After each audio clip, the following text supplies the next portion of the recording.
نضيء بنورنا الدنيا وننشر في الفضاء أملا ونعلي عزم همتنا فمن طلب العلا وصل.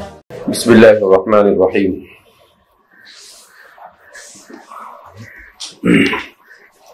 پانچواں قاعدہ الضرر یزال. اس کے سلسلے میں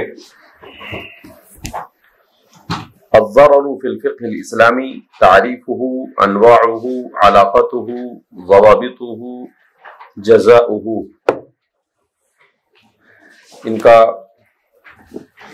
دراسہ اور ان کا تھیسس ہے ڈاکٹر احمد الموافی کا.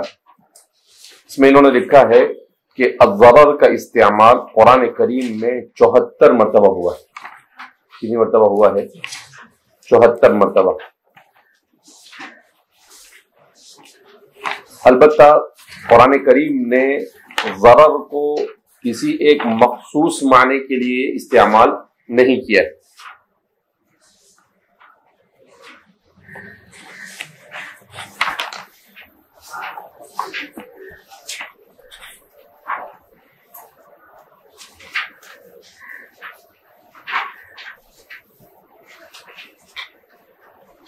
اس قاعدے کے سلسلے میں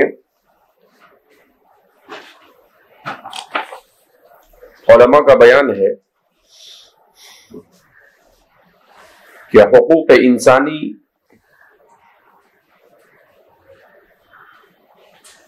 کے بارے میں اسلام کا کیا موقف ہے. یہ قاعدہ سب سے زیادہ اہمیت کا حامل ہے.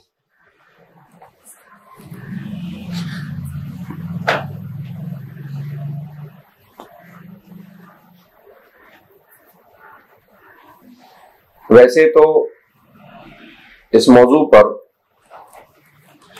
بہت سارے لوگوں نے لکھا ہے، لیکن یہ تقریباً 1000 صفحے کا تھیسس اور رسالہ ہے، جس میں ضرر کے سلسلے میں بڑی اہم اور بنیادی معلومات کو مصنف نے جمع کرنے کی کوشش کی ہے. ضرر کتنے معانی میں مستعمل ہے؟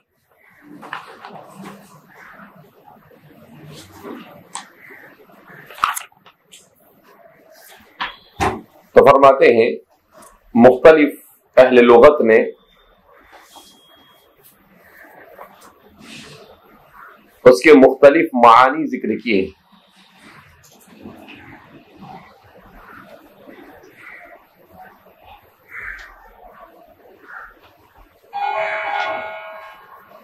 صاحب تہذیب اللغہ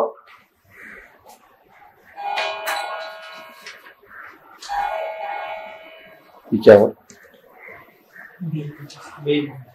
صاحب تہذیب اللغہ بیان کرتے ہیں کہ الضرر ضد النفع والہزل وسوء الحال.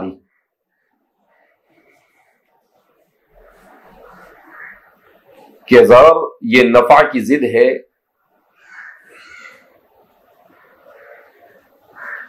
ہزل اور سوء حال بدحالی کے معنی میں بھی مستعمل ہے.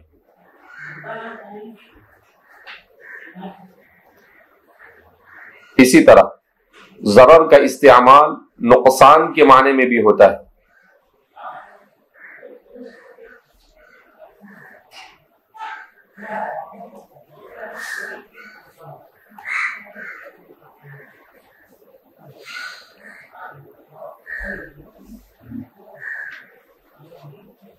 یہ بنا ہے ضر یضر، ضرًا وضرارًا،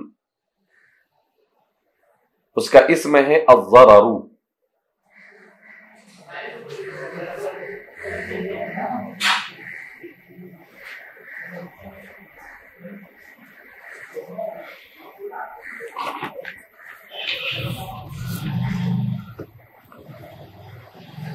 ضرر کا استعمال الضیق و تنگی کے معنی میں بھی ہوتا ہے.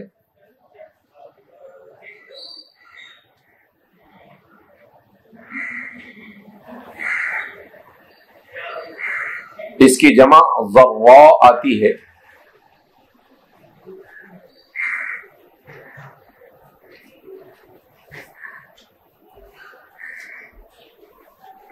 جس کا استعمال قحط سالی کے لیے بھی ہوتا ہے.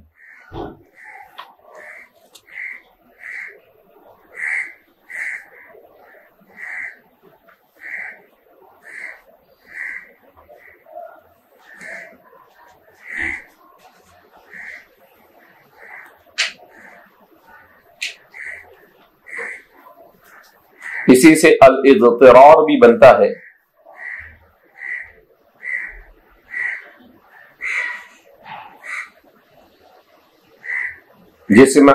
جس کے معنی ہے کسی چیز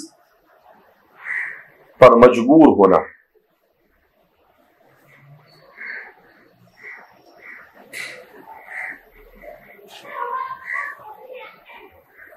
عربی میں کہتے ہیں رجل ضریر،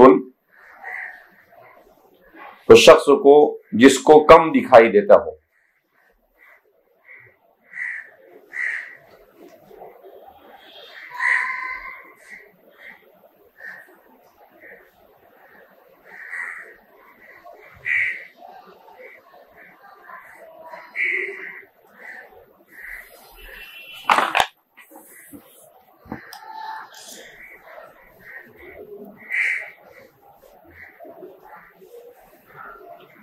قرآن میں کن معانی کے لیے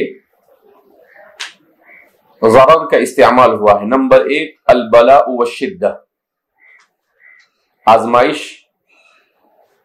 اور مصیبت کے معنی میں.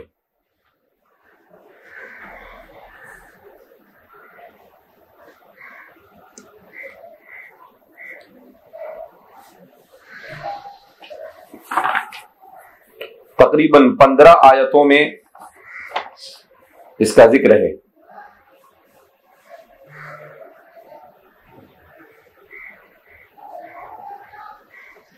وَإِذَا مَسَّ الْإِنسَانَ الضُّرُّ، سورہ یونس میں، سورہ ہود میں، سورہ نحل، سورہ اسراء، سورہ مؤمنون وغیرہ میں. اسی طرح قرآن کریم میں اس کا استعمال ہوا ہے بھوک اور جوع کے معنی میں.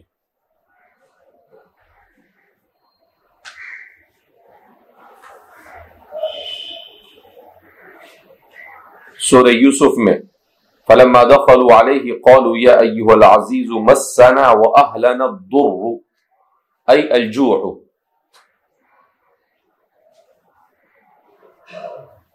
تیسرا اس کا استعمال ہوا ہے قدر و منزلت میں کمی کے معنی میں.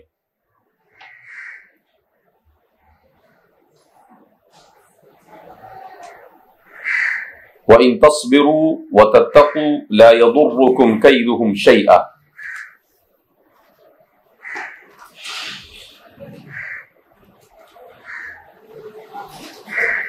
تقریباً 9 آیتوں میں اس کا استعمال ہے اسی معنی کے لیے.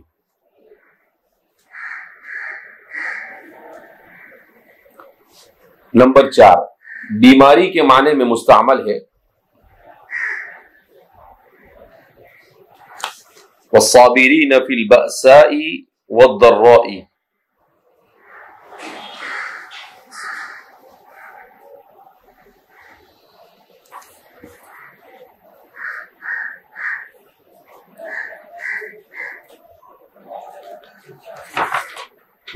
تقریباً 7 آیات میں اس معنی میں مستعمل ہے.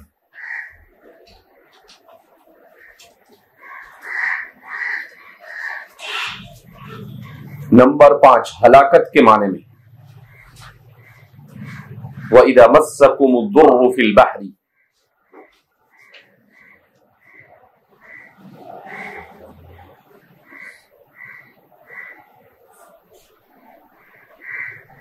سورہ اسراء میں. نمبر 6 ایذا رسانی کے معنی میں. وَمَا هُمْ بِضَارِّينَ بِهِ مِنْ أَحَدٍ.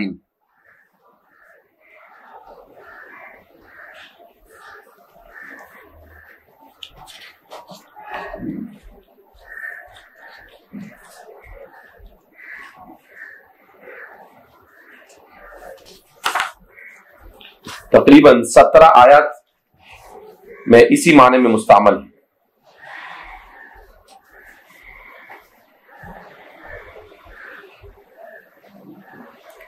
نمبر 7 فقر اور فاقہ کے معنی میں اور تنگی معیشت کے معنی میں. فقر، فاقہ اور تنگی معیشت کے معنی میں 2 آیتوں میں. الذین ينفقون فی السراء والضراء.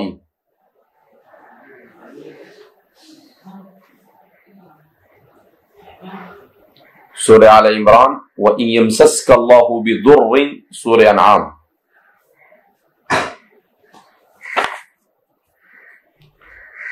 آٹھواں اور آخری معنی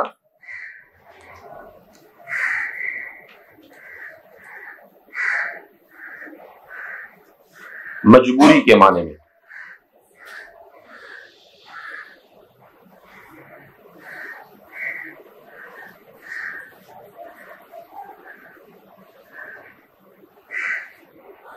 فَمَنِ اضْطُرَّ غَيْرَ بَاغٍ.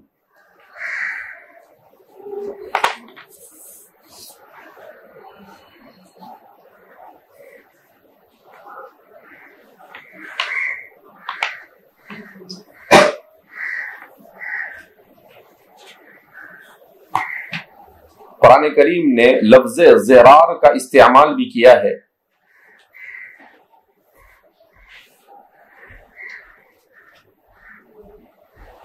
وَلَا تُمْسِكُوهُنَّ ضِرَارًا لِتَعْتَدُوا.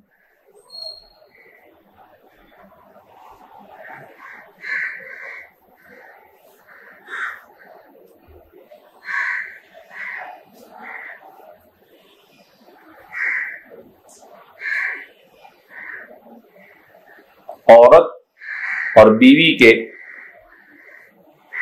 حق تلفی کے معنی میں.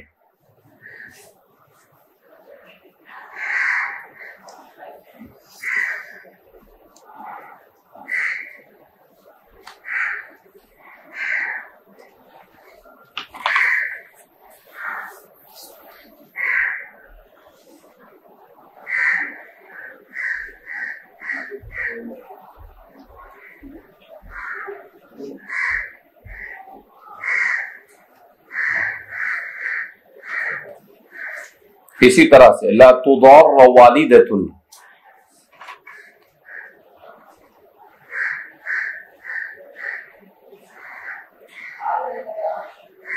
یہاں پر بھی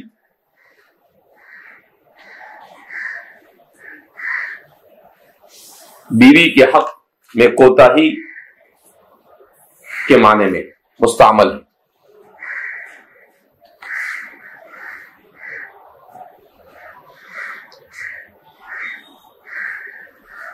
اسی طرح سے ولا یضار کاتب ولا شہید.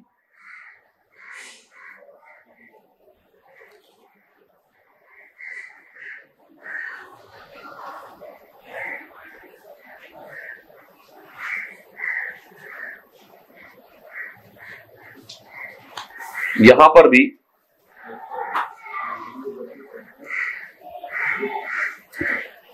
حقوق مالیہ میں جبر سے روکنے کے لیے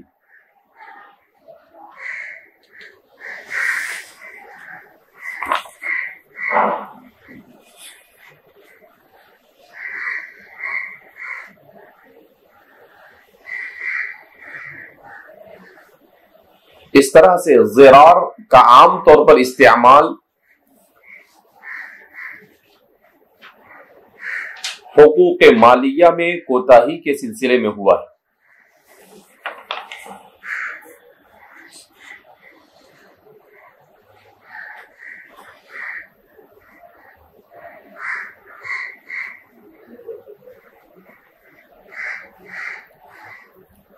والذین اتخذوا مسجدا ضرارا. یہاں پر ایذا رسانی کے معنی میں اور فتنہ اور فساد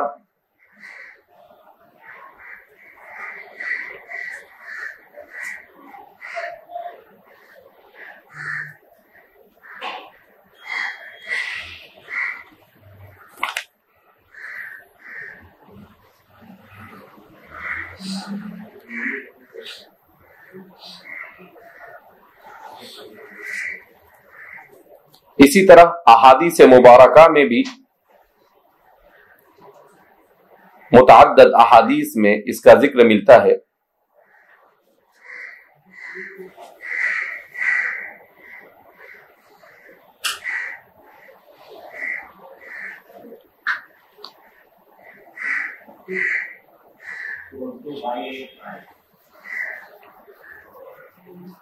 محقق کے مطابق انہیں تقریباً 19 روایتیں ایسی ملتی ہے جس میں ضرر اور ضرار کا استعمال ہے.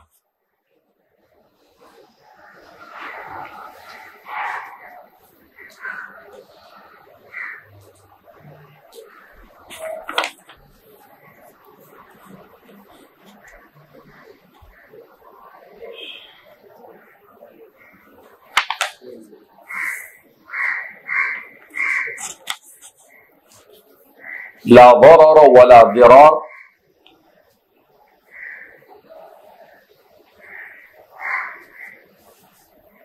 اس حدیث کو حضرت عبادہ بن صامت، حضرت عبداللہ بن عباس،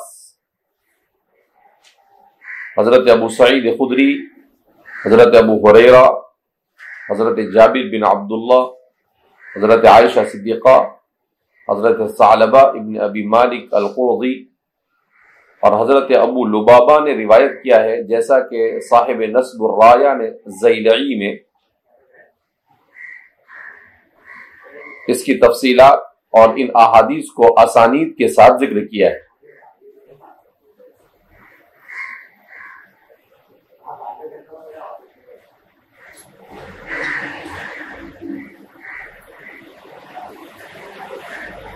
امام ابن ماجہ، امام احمد ابن حنبل،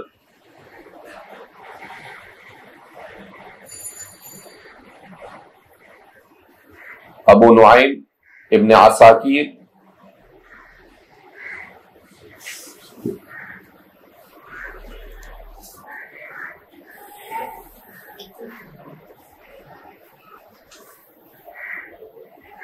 امام دار قطنی، خطیب بغدادی، امام طبرانی،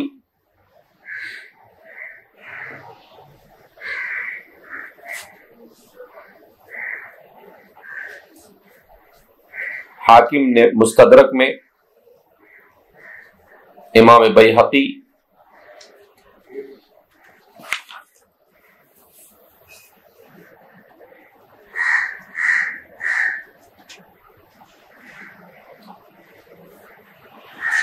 گویا کہ کبار محدثین نے اس حدیث کی تخریج کی ہے.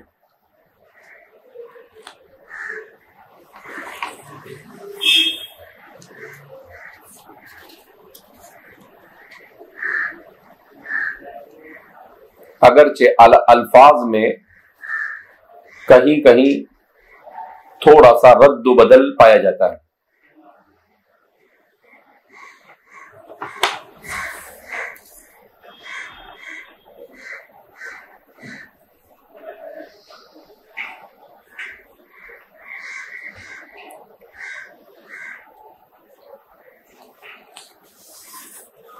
تحقیق کے بعد معلوم ہوتا ہے کہ حدیث میں ضرار، لا ضرر ولا ضرار کا لفظ حقوق العباد میں کوتاہی کے معنی میں،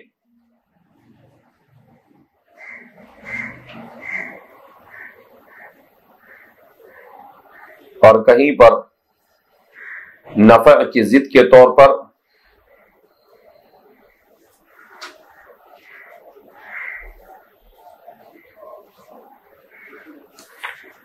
اور کہیں پر مطلق ایذا رسانی کے معنی میں مستعمل ہے.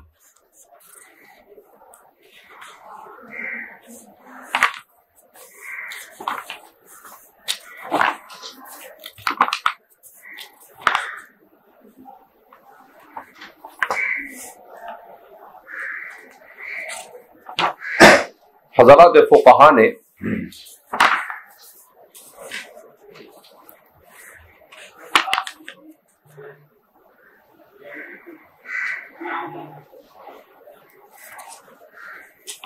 اس لفظ کو مختلف ابواب میں ذکر کیا ہے.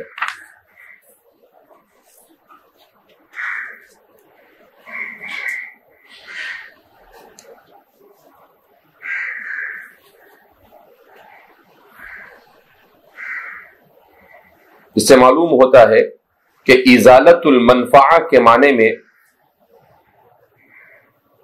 فقہا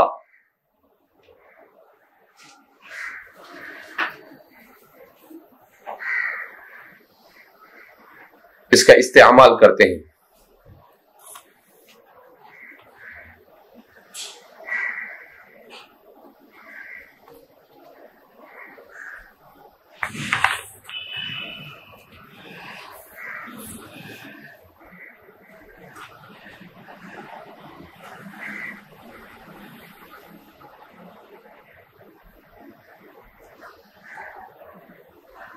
جیسا کہ صاحب تبیین الحقائق نے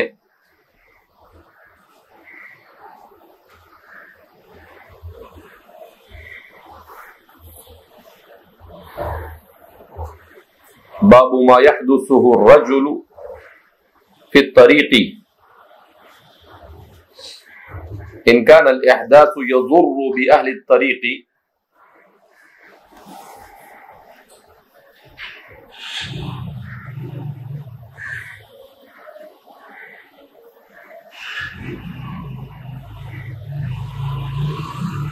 فليس له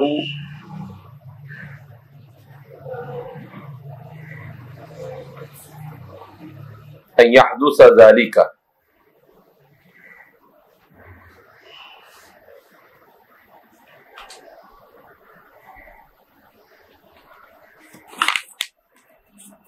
اسی طرح دیگر فقہا نے اسے متعدد ابواب میں ذکر کیا ہے. ضرر کی قسمیں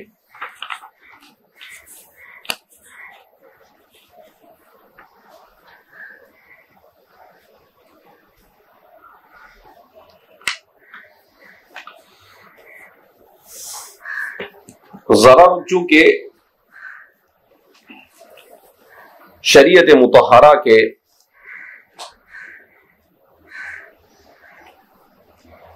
انتہائی اہم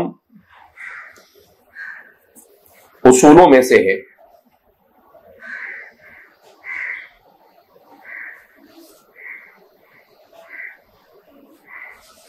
یہاں تک کہ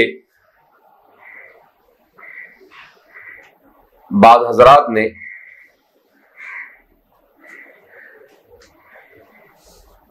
پوری شریعت کا مدار اسی پر قرار دیا ہے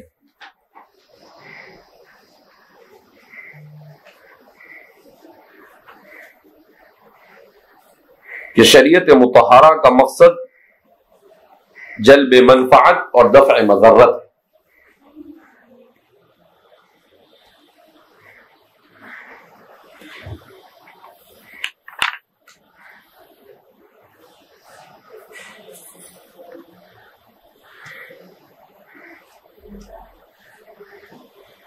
اسی لیے امام شاطبی فرماتے ہیں فَالْأَصْلُ عِصْمَةُ الْإِنسَانِ عَنِ الْإِضْرَارِ بِهِ وَإِيلَامِهِ،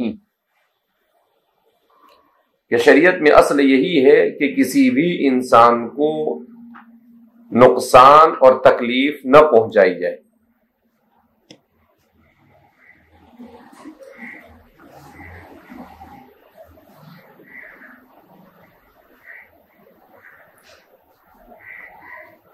ابو زہرہ المصری مشہور ازہری عالم، انہوں نے اپنی کتاب المجتمع الاسلامی میں بڑی قیمتی بات لکھی ہے. فالاحکام الشرعیۃ کلھا قامت لتحقیق مصالح العباد وکل حق ثابت مقید بعدم الضرر، کہ احکام شرعیہ تمام کے تمام مصالح عباد کا تحقق کرتے ہیں،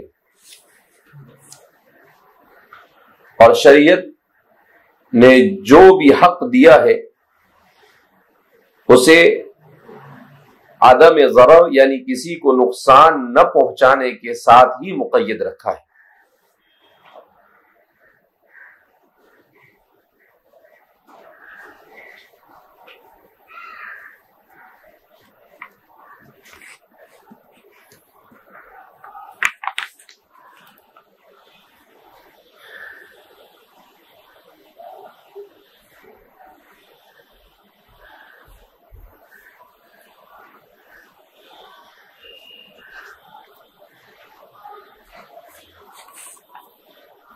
زیادہ تر نصوص میں ضرر کا استعمال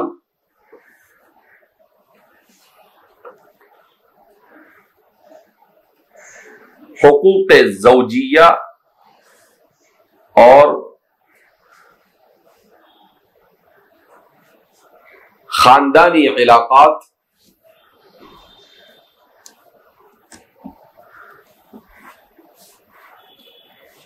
کے تحفظ کے لیے مستعمل ہے۔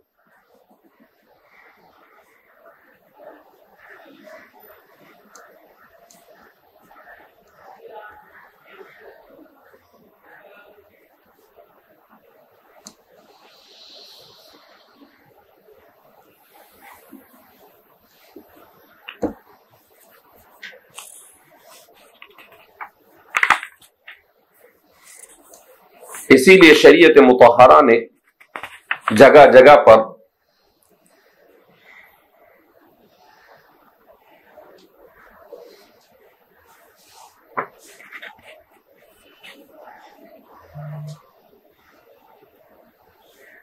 میاں بیوی کے تعلقات کو خوشگوار بنانے کا حکم دیا ہے،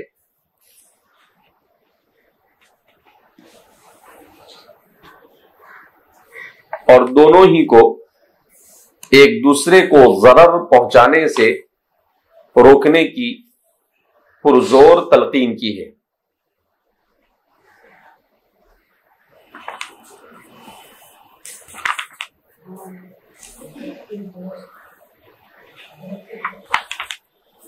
شوہر سے بھی کہا ہے کہ وہ کوئی ایسی حرکت نہ کرے جس سے اپنی زوجہ کو تکلیف ہو، اور عورت سے بھی کہا گیا کہ وہ کوئی ایسا کام نہ کرے جس سے اس کے شوہر کو تکلیف پہنچے۔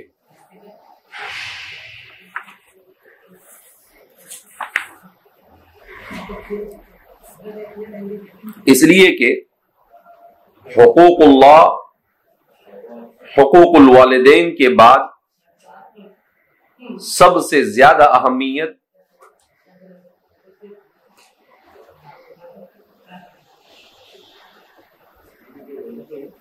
زوجین کے آپسی تعلقات کے سلسلے میں ہے، جیسا کہ شریعت کے احکام سے واضح ہوتا ہے۔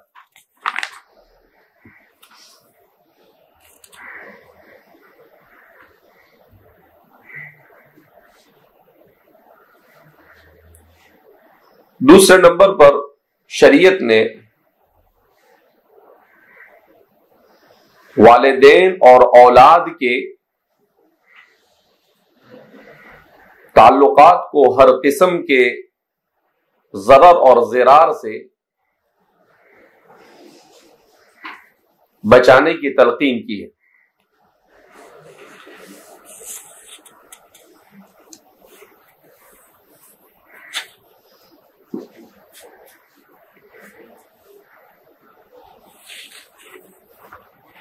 مثلا والد پر اپنی اولاد کا نفقہ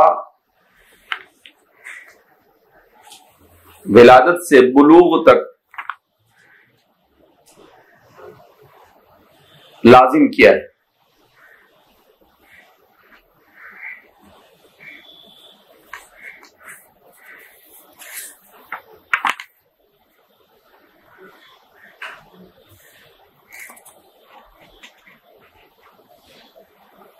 اسی طرح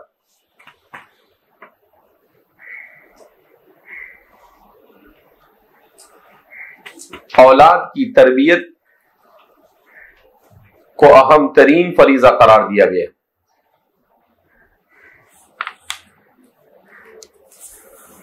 کیونکہ معاشرے کی صلاح اور فساد اسی پر موقوف ہے۔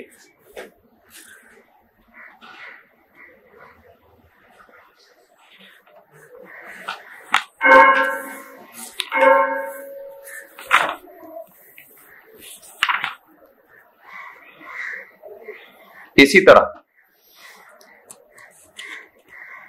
باپ پر فرض ہے کہ اپنی اولاد کے ساتھ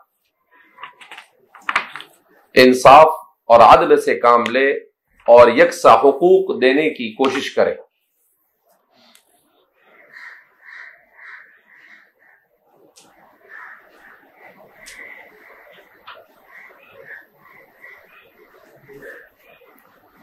دوسری جانب شریعت مطہرہ نے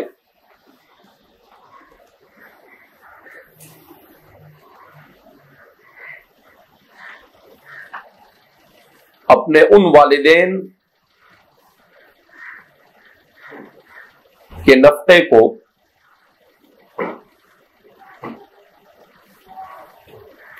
اولاد پر فرض قرار دیا ہے جو یا تو تنگ دستی کا شکار ہو یا ضعف کا۔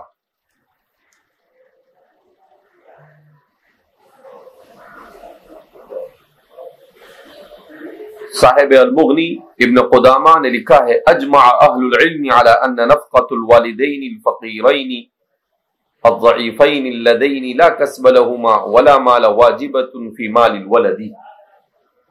اس لیے ہمارے زمانے میں اولڈ ہاؤس بنا کر والدین کو وہاں پر جو ڈال دیا جاتا ہے، نہ کسی مسلمان کے لیے اپنے والدین کو اس طرح کے اولڈ ایج سینٹر میں ڈالنا جائز ہے، اور نہ کسی اسلامی ریاست میں اس طرح کے اولڈ ایج ہاؤس قائم کرنا یہ کیا ہے؟ درست ہے۔ کیوں؟ اس لیے کہ یہ حکومت کا حق نہیں ہے بلکہ اولاد کا حق ہے کہ وہ والدین کی پوری جیسا انہوں نے شریعت نے بیلنس رکھا کہ آپ جب کمزور تھے، بچے تھے، تو انہوں نے آپ کی نان و نفقے کو برداشت کیا، آپ کو بڑا کیا۔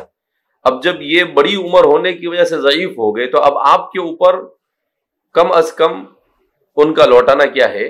ضروری ہے کہ ان کے بڑھاپے میں آپ ان کے کام آئے۔ تیسری قسم، شریعت نے حقوق مالیہ میں کسی بھی قسم کے ضرر اور ضرار سے منع کیا۔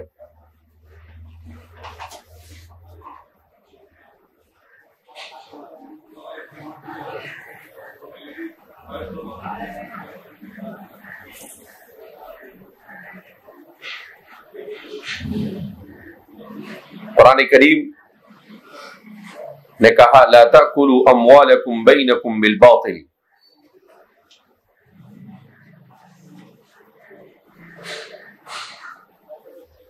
اس کی تفسیر کرتے ہوئے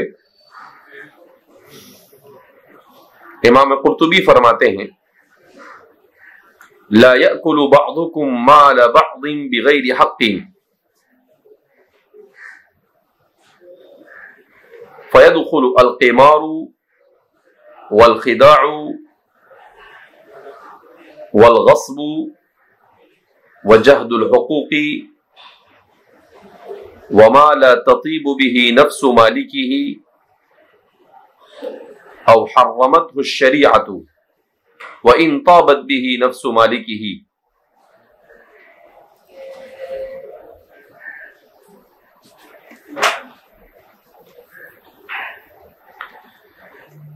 اسی لیے شریعت مطہرہ نے کہا کہ تم میں سے کوئی کسی کے مال کو ناحق نہ کھائے، لہذا اس میں جوا کی تمام شکلیں، دھوکہ دہی کی تمام شکلیں، غصب کی تمام شکلیں،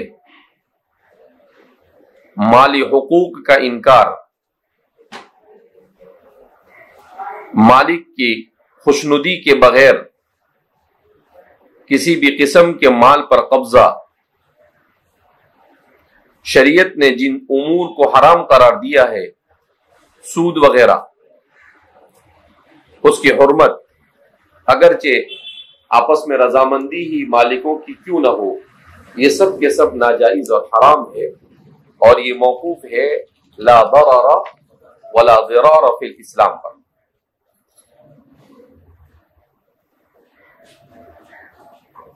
حقوق مالیہ میں سب سے بڑی حرمت سود اور ربا کی، جس کی حرمت پر کتاب و سنت اور امت کا اجماع ہے۔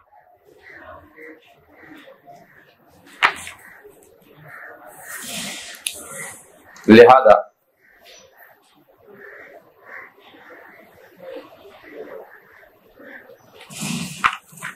کسی بھی صورت میں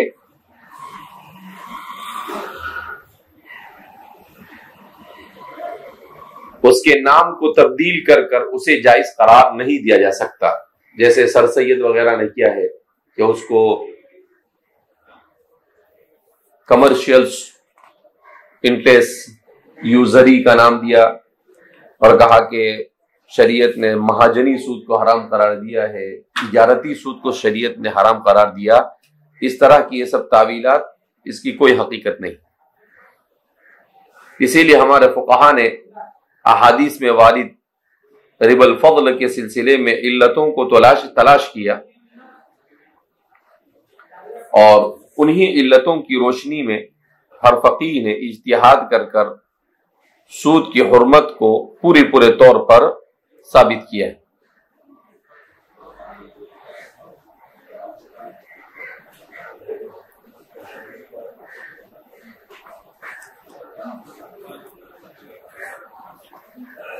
جیسا کہ ہم جانتے ہیں احناف کے یہاں پر کیل مع الجنس اور وزن مع الجنس یہ علت ہے، امام مالک کے یہاں پر ادخار اور قوت یہ علت ہے، کھانے کی چیز کا ہونا یا ایسی چیز کا ہونا جو ذخیرہ اندوزی کے قابل ہو۔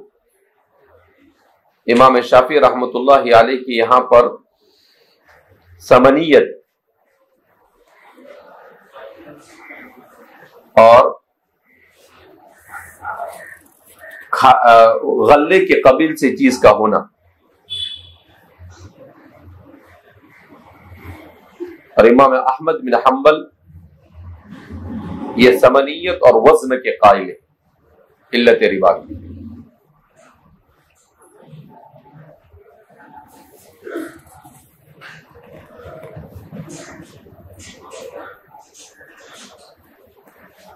سعید ابن المسیب مطعوم، موزون اور مکیل کو علت قرار دیتے ہیں، کھائی جانے والی چیز، وزن کی جانے والی چیز یا کیل کی جانے والی چیز۔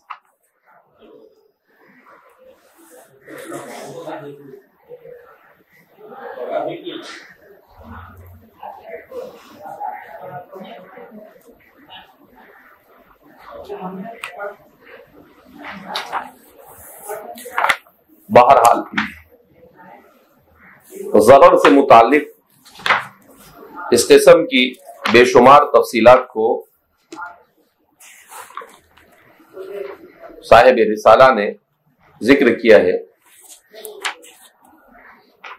اگر آپ کے پاس وقت ہو تو اس کا مطالعہ کریں، المقامرہ، الاحتکار، اور اس کے علاوہ بھی بہت ساری تفصیلات انہوں نے ذکر کی ہے جس کے لیے یہاں پر گنجائش نہیں ہے۔ باب جنایات میں بھی ضرر کو کس طرح سے استعمال کیا گیا ہے اس کو بھی بیان کیا ہے۔ تو ہمارے مصنف نے بھی یہاں پر اس قاعدے کو 5ویں نمبر پر ذکر کیا، اور جس روایت سے یہ ثابت ہے لا ضرر ولا ضرار، اس روایت کو ذکر کیا، اس کی تخریج کی، اور اس کا کیا معنی فقہا کی اصطلاح میں استعمال ہوا ہے اسے بیان کیا، اور ساتھ ہی ساتھ ہمارے فقہا نے اپنی کتابوں میں خاص طور پر کن مقامات اور کن ابواب میں اس کا ذکر کیا ہے اس کو بیان کیا. وَذَكَرَهُ أَصْحَابُنَا فِي كِتَابِ الْغَصَبِ وَالشُّفْعَةِ وَغَيْرِهِمَا. وَيُبْتَنَى عَلَى هَذِهِ الْقَاعِدَةِ كَثِيرٌ مِّنْ أَبْوَابِ الْفِقْهِ کہ اس قاعدے پر فقہ کے بہت ساری تفریعات متفرعہ ہوتی ہے. اسی میں سے الرد بالعیب، عیب کی وجہ سے کسی چیز کو واپس کرنا جس کو خیار عیب کہتے ہیں. وَمِن ذَلِكَ جَمِيعُ أَنْوَاعِ الْخِيَارَاتِ، صرف یہی نہیں بلکہ خیار کی جتنی بھی قسمیں ہیں وہ سب کے سب اس میں شامل ہے، چاہے وہ خیار رؤیت ہو چاہے وہ خیار عیب ہو، سب کے سب اس میں شامل ہے. والحجری، اور حجر کی بھی بسائر انواعہ، اس کی بھی ساری کی ساری قسمیں اس میں کیا ہے داخل ہے. علی المفتى به، مفتى به قول کے مطابق. والشفعہ، اور شفعہ کے حقوق کا مدار بھی اسی پر ہے، اس لیے کہ پڑوسی کا اچھا ہونا یہ ضروری ہے، اور اسی مناسبت سے خلاف قیاس استحسان کے بلبوتے پر ضرر اور ضرار سے بچانے کے لیے حق شفعے کو شریعت نے ثابت کیا ہے. والشفعۃ فإنها للشریک لدفع ضرر القسمۃ، کہ قسمت یعنی تقسیم کے ضرر سے بچنے کے لیے گویا کہ اس کو یہ حق دیا گیا. للجار، پڑوسی کے لیے، لدفع ضرر الجار سوء، تاکہ کسی برے پڑوسی سے اس کو سابقہ نہ پڑے. بجیرانها تغلو الدیار وترخص، کہا کہ بعض مرتبہ پڑوسیوں کے اچھا ہونے اور اچھا نہ ہونے سے چیز کی قیمت بھی کیا ہو جاتی ہے بڑھ جاتی ہے. چیز کی قیمت بھی کیا ہو جاتی ہے. امام صاحب کا ایک پڑوسی تھا، وہ اپنا گھر بیچنے لگا تو اس نے کہا کہ میرا گھر اتنے کا، اتنے 1000 درہم کا. تو لوگوں نے کہا کہ بھائی اتنا مہنگا کون بیچتا ہے؟ تو اس نے کہا کہ 1000 درہم تو گھر کے اور 10,000 درہم امام صاحب پڑوسی ہے اس کی. 10,000 درہم کس کے؟ امام ابو حنیفہ جیسا پڑوسی اس کو مل جاوے اس کے ہیں، کہ اس سے بہتر پڑوسی آپ کو ملتا ہے. ایسے بہت سارے واقعات بہرحال منقول ہیں. والقصاص والحدود، اسی طریقے سے قصاص اور حدود یہ سب بھی اسی پر. لا ضرر ولا ضرار، کہ قصاص کیوں شریعت نے دیا کہ بھئی آپ نے کسی کو ضرر پہنچایا تو پھر آپ بھی ضرر سے دوچار ہو جائیں گے. آپ نے کہا کسی کو مارا زبردستی ناحق تو آپ کو بھی اس کے بدلے میں مارا جائے گا. آپ نے کسی کا مال محفوظ کو چوری کیا تو آپ کا ہاتھ کیا کیا جائے گا کٹا جائے گا. تو یہ جتنے بھی حدود ہے وہ سب کے سب کہا وہ اسی لیے ہے. والکفاراتی، اور کفارات بھی اس کی مشروعیت بھی اسی لیے ہے. وضمان متلفاتی، اور تلف کی جانے والی چیزوں پر ضمان، کہ کسی بھی چیز کو آپ نے تلف کیا تو ضمان دینا گیا. والجبر علی القسمت بشرطہ، اور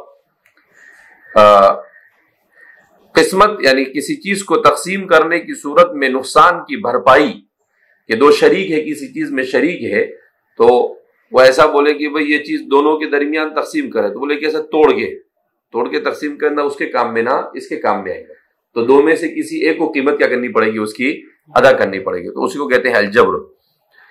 نصب الائمۃ والقضاۃ، اسی طریقے سے بادشاہوں اور قاضیوں کا تقرر وہ بھی اسی قبیل سے، اس لیے کہ لوگوں کے جھگڑوں کو ختم کرنا ضروری ہے، کیونکہ انسان اتنا شریف بھی نہیں ہے فرشتے کے جیسا کہ جھگڑائی نہ کرے.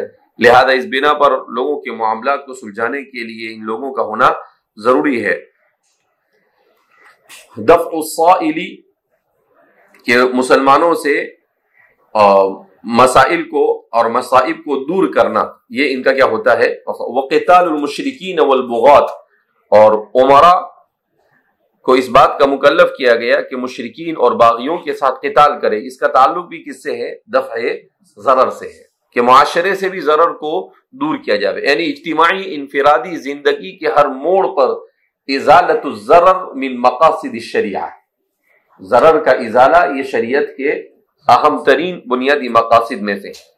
وفی البزازیہ فی کتاب الکراہیہ باء اغصان فرصاد والمشتری اذا ارتقى لقطعها يطلع على عورات الجيران يؤمر بأن يخبرهم وقت الارتقاء ليستتروا مرة أو مرتين فإن فعل ذلك وإلا رفع الأمر إلى الحاكم ليمنعه من الارتقاء. کیا دیکھو کیسی زبردست شریعت ہے.